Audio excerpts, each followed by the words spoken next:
सिंधुदुर्ग जिल्ह्यातील जिल्हा परिषद आणि पंचायत समितीच्या निवडणुका ज्या आहेत त्या काल संपन्न झाल्या. अगदी 60% मतदान जे आहे ते सरासरी 60% पेक्षा जास्त जे मतदान आहे ते सिंधुदुर्ग जिल्ह्यात झालेलं पाहायला मिळालं.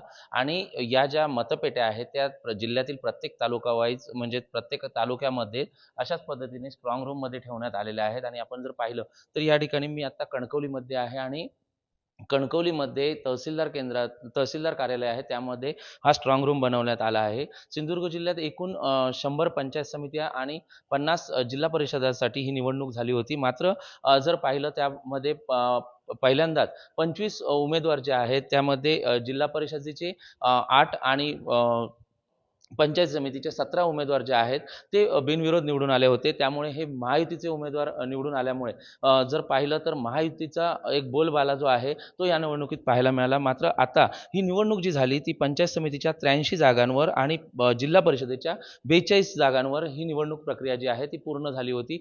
मात्र जर पाहिलं तर सध्या स्थितीला सिंधुदुर्ग जिल्ह्यातील कणकवली असेल, देवगड असेल, त्याप्रमाणे इतर तालुक्यांमध्ये अशाच पद्धतीचा कडेकोट बंदोबस्त जो आहे तो तैनात करण्यात आलेला आहे.